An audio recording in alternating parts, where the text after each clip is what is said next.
ಯಾಕಂದ್ರೆ ಬರ್ಲ ಬಸವಣ್ಣ ಬನ್ನಿ. ಬಹಳ ವಿಜೃಂಭಣೆಯಿಂದ ಈ ಒಂದು ಕಾರ್ಯಕ್ರಮವನ್ನು ಯಶಸ್ವಿಯಾಗಿ ಮಾಡಿದ್ದಾರೆ. ಪೈಲ್ವಾನ್ ರೀ ನಲ್ಲಿ ಸ್ಪರ್ಧೆ ಹೊಡೆಯಕತ್ತಾರಲ್ರಿ. ಪ್ರತಿ ಸಲ ನಡೆಯುವಂತೆ ಕುಂಬಾಳ ಗ್ರಾಮದಲ್ಲಿ ಉಗಾದಿ ನಿಮಿತ್ತ ಮತ್ತು ತಾಯಿ ಚಂದ್ರವ ತಾಯಿ ಸದಾಶಿವ ಅವರ ಒಂದು ಜಾತ್ರೆ ಹಾಗೂ ಹನುಮಾನ್ ದೇವರ ಹೋಗಳೆ ನಿಮಿತ್ತ ಇವತ್ತ ಕುಂಬಾಳ ಗ್ರಾಮದಲ್ಲಿ ನಮ್ಮ ಭಾರತ ದೇಶದ ಗ್ರಾಮೀಣ ಕ್ರೀಡೆಯಾದ ಕುಸ್ತಿ ಬಹಳ ವಿಜೃಂಭಣೆಯಿಂದ ಇವತ್ತು ನೆರವೇರಿತು. ಮಹಾರಾಷ್ಟ್ರ ಮತ್ತು ಕರ್ನಾಟಕದಿಂದ ಒಳ್ಳೊಳ್ಳೆ ಕುಸ್ತಿಪಟುಗಳು ಇವತ್ತಿಲ್ಲಿ ಬಂದರು.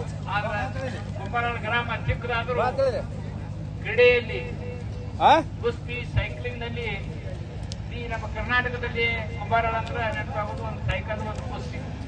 ಅದನ್ನ ಇಲ್ಲಿ ಇವತ್ತಿಗೂ ಜೀವಂತವಾಗಿರಲಿಲ್ಲ. ಕಾರಣ ಅಂದ್ರೆ ಇಲ್ಲೆಲ್ಲ ಕ್ರೀಡಾಭಿಮಾನಿಗಳು, ಇಲ್ಲಿ ಗಜಾನನ ಯುವಕ ಸಂಘ ಮತ್ತು ಮುಖ್ಯವಾಗಿ ಈ ಕುಸ್ತಿ ಭಾಗದಲ್ಲಿ ನಮ್ಮ ಜಮಖಂಡಿ ತಾಲೂಕು ಈ ಕಡೆ ನಮ್ಮ ಉತ್ತರ ಕರ್ನಾಟಕ 4 ಜಿಲ್ಲೆಯೊಳಗೆ ಜೀವಂತ ಉಳಿಬೇಕಾದ್ರೆ ಬಹಳ ಶ್ರಮ. ಇವತ್ತ ಸುಧೋರ್ದಾಗ ಒಬ್ಬ ಹೊಸದಾದಿಂದ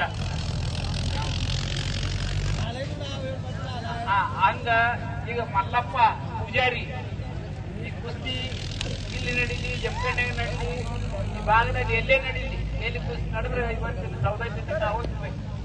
ಧಾರವಾಡ ಬೆಳಗಾವಿ ಎಲ್ಲಾದ್ರೂ ಕುಸ್ತಿಗೂ ಹಜಾರಾಗುವಂತ ಬಹಳ ಹಿರಿಯ ಕುಸ್ತಿ ಜೀವಿ ಅಂದ್ರ ಮಲ್ಲಪ್ಪ ಪೂಜಾರಿ. ಅವನ ಶ್ರಮ ಬಹಳ ದೊಡ್ಡದೈತಿ. ಅವನ ಕೌಟುಂಬಿಕವಾಗಿ ಸಾಕಷ್ಟು ತೊಂದರೆ ಐತಿ. ಅವನ ಬಾಳ ದೊಡ್ಡ ಜಮೀನ್ದಾರ ಅಲ್ಲ, ಬಹಳ ಆಸ್ತಿವಂತ ಅಲ್ಲ. ಆದ್ರ ಕುಸ್ತಿಯಲ್ಲಿದಾವ ಅಲ್ಲಿ ಯಾವತ್ತೂ ಇರ್ತಾನಷ್ಟ ಅಲ್ಲ. ಕುಸ್ತಿ ಪ್ರೇಮಿಗಳು ಯಾರೇ ಬರ್ಲಿ ಈ ಭಾಗದಾಗ ಕುಸ್ತಿಯವ್ರು ಬಂದ್ರ ಅವ್ರ ಕಾಳಜಿ ಮಾಡಿ ಅವ್ರು ಅಡ್ಡಾಡಿ ಅವ್ರಿಗೆ ಸಹಾಯ ಸಹಕಾರ ಇವತ್ತ ನಿಮ್ಗೆ ಗೊತ್ತಿರಬೇಕು. ಕುಸ್ತಿಯಲ್ಲಿ ಕಾರ್ತಿಕ್ ಕಾಟೆ ರಾಣೆಬೆನ್ನೂರಿನ ಕುಸ್ತಿ ಪಡೆದ